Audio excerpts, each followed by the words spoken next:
Hello, number ones, and welcome to Metatron's Academy. So, language learners, allegedly, are confused about immersion in quotes. Kind of curious, haven't watched it yet. You know what's funny about these videos? You never know if it's complete utter nonsense or if it's like, wow, that's a good video. So, let's go. Language learners don't understand what immersion means, and we need to stop talking about it as though we do. But it took me to go to Sweden and talk to someone in Japan for me to realize this. My name's Lamont, I've been learning Swedish for a long time, I've learned some other languages on and off during that time, and I make these videos to tell you what I learn along the way. So if that sounds good, hit the subscribe button and let's talk. Tjena Appreciate that. I'll give you a like. Whether I subscribe or not depends on the quality of the message. chicos, what is immersion in a language?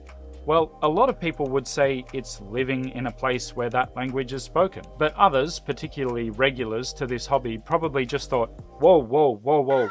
That's not necessarily immersion. Sure, maybe not for me and you, but for a lot of people, that is the correct answer. Living in a place where the language is spoken all the time so that you have to hear it and particularly use it. Immersion. Now, To be fair, I would say that that's part of it, one of the ways to achieve immersion.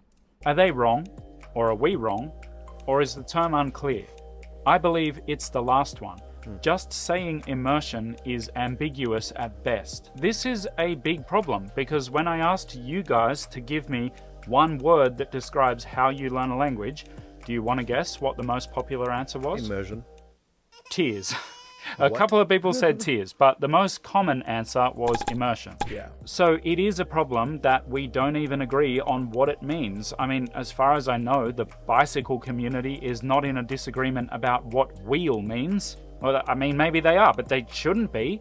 They probably have that pretty sorted. Defining the word immersion is important because ambiguous terms lead to ambiguous definitions and unclear instructions on how to learn a language. I mean, I agree with him. The premise is fine. We'll see how he clarifies it, because that will, a lot of it will depend on how he clarifies it. Yeah, I would say immersion in language learning is when you surround yourself, whether it be with mostly input, but also output, with a language. And there are many ways to achieve your target language. One absolutely is moving to another country, but for those who can't do it, you could turn your phone into the target language. You can play games in the target language, watch videos in the target language, try to use the language as much as possible, and in fact surround your everyday habits and activities and switch them into the target language. I mean, that's what immersion is. Unless he has a completely different definition, I would say there are many ways to achieve it, but the concept in itself, how can it be misunderstood? In brief, the language learning community should all mean the same thing when we use terms that are that prevalent in the language learning space. The first thing is immersion. So I'm going to try to help using a text message that I got from my brother. While I was in Sweden, I got this message from my brother who was in Japan. Now, I don't want to make it sound like we're always in different parts of the world because we both have like private jets or anything. We're not normally overseas. It was weird that we both were at the same time. But his text said, I've been thinking about this immersion that you talk about. What level would a decently natural language learner need to already be at before the immersion works? And when I first read that, I was like, what? Because simplified to me, what that says is, how good do you need to be at the language before you can then learn the language? No, I think you're making it difficult on your brother, to be honest. The question is clear. He's asking, can you begin with full immersion even when you have no basic grasp of the language? Or should you first reach a level like A2, B1, B4, so you already have a little bit of knowledge of the language before you can actually make use of full immersion in the most optimal way? This is what he's asking. So it's not a weird question at all. And in fact, it's a pertinent question. How much wood could a woodchuck chuck if a woodchuck could chuck wood? Bro, lay off the sake. So confused, I kept reading, and with the context of the rest of the message, I was like, oh, right, you mean how much of the language would you already need to know before being in the country would be an effective way to keep learning the language? Again, I don't think that that's what he meant. Maybe it is what he meant, and that is a very good question to ask again. So what the point he's trying to draw is that people assume that the only way to reach immersion is by moving on to the country. Yeah, okay, there are They don't know that that's not necessarily a requirement. Man, I always think I'm pedantic, but this guy is even more pedantic than me, which I appreciate. Which is a much more sensible question than the one I thought he was asking, but not within the scope of a 12-minute video. But it struck me then and there that the non-hardcore language learning community, the 99% of language-interested people out there, like my brother, are using the term immersion very differently to the way that we language learning enthusiasts are using it. My point being that if my own brother is misunderstanding what I mean by immersion, then at least half of what any casual language learner reads or hears out there is probably being misconstrued. Imagine the bicycle equivalent. It would be pretty difficult to teach someone about cycling if every time you said wheel, they heard you say handlebars. In my opinion, we should not say immersion. So what should we say? I disagree. I think it's a valid term as long as you explain it. Well, I propose two different terms. One, lifestyle language immersion, and two, cognitive language immersion. High-level vocabulary does not simplify communication. I'm not against high-level vocabulary, but most people will not know what cognitive means. And so how is that helping? It is not. It's just showing off that you know a difficult word and it makes you sound more proficient.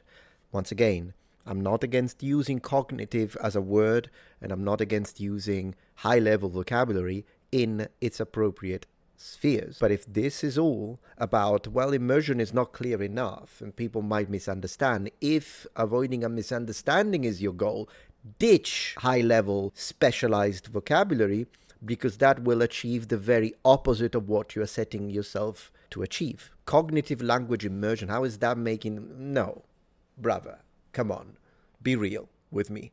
Okay, I'm not trying to be the super pedantic. Both lifestyle and cognitive language immersion are super important if you want to learn a language to fluency, and something that I've found helpful to boost both of those is today's sponsor, Surfshark VPN, independent of the language. If we want to shorten the terms, we could say lifestyle LI and cognitive LI. Even worse. Even worse. You're trying to make sure that people don't misunderstand, and now you're adding acronyms. Lifestyle language immersion is what my brother was talking about. It's where you're living your life in a place where the language is spoken and attempting to do so using that language. And for the record, his message went on to describe how he'd tried to use Japanese, but it didn't work because his level wasn't sufficient, which is why he was asking me that. So lifestyle LI is not talking about things like, let's say, a British person going on a gap year to Denmark and just speaking English the whole time because they can. Yes, they may be getting exposure to the Danish lifestyle, but since they're making no attempt to learn or speak Danish, it's not language immersion, hence the need for the word language in the term. And you might be wondering if lifestyle LI can be done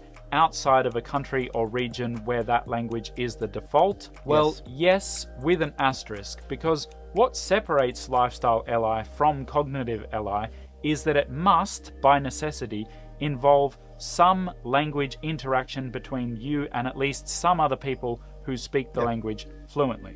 So you can ditch the asterisk, meaning that it is easier if you have the financial ability and condition in your family, really, to move to a country where they speak your target language, as someone who's done it both when I picked up English and when I picked up Japanese, moving to the UK and to Japan respectively. Yeah, that's an excellent way, because it's the easiest form of language immersion since you are in the country, and it's whether you like it or not, whether you feel like it or not. It can still go really terribly wrong if you never actually interact with natives and you just stick with a community of people that speak your language. Then you can spend 2 decades in that country and learn nothing, unfortunately. So it's not automatic success, but as long as you add a certain level of effort, you return, the value of the return you get is fantastic. But I know of people, there is a famous YouTuber who did it, English kid, very intelligent. He was living in Manchester, but in an area that had a lot of Chinese people. And he picked up Mandarin in a way that is incredible. And the way he did it, he just hung out. He just had a lot of friends who spoke Mandarin. He was hanging out with them all the time. He was spending a lot of his free time in these areas, whether it be in a Chinese restaurant, whether it be Chinese shops. He just spoke the language all the time. So yes, he achieved full immersion, even though he was not in the country, because he was with people from that country constantly. It can be achieved 100%. And I myself, before I moved to Japan, I was living and sharing my flat with 2 Japanese students. So, of course, I practiced the language in my own apartment as a student. It was a form of immersion when you wake up in the morning and the first thing you say is, Ohayou gozaimasu, yoku nereta. If that's how you start your day, you are experiencing immersion, whether it be in Japan or whether it be in freaking Kentucky. So there are certain environments where a low-key lifestyle language immersion is possible despite not being where you generally expect to High key as well. find that language. I'm thinking of things like the all-Swedish gatherings that I've been to in Sydney. But speaking generally, the strongest and longest form of lifestyle LI will involve being in a country or region of a country where that language is standard. And remember, this is important because that's what 99% of casually language interested people would think that you meant by immersion, even if it's not actually what we meant. I understand. This is why I think there should be 2 different terms. Alright, so what's cognitive language immersion? Cognitive LI is exposing your brain in any way that you can or you want to the language in question. So you could be in the desert in Kenya, but if you're listening to an audiobook in Icelandic, then you're cognitively immersed in Icelandic. Good, yes, 100%, and it's still something you should do, and it's excellent. I would like to say, he said that 99% of people, probably hyperbole, but he did say 99% of people, when they say immersion, they just mean moving to the country. Within the language community, I disagree, but even outside of the language community, I think immersion is a perfectly apt term to describe both, which is what we agree, right? Me and him.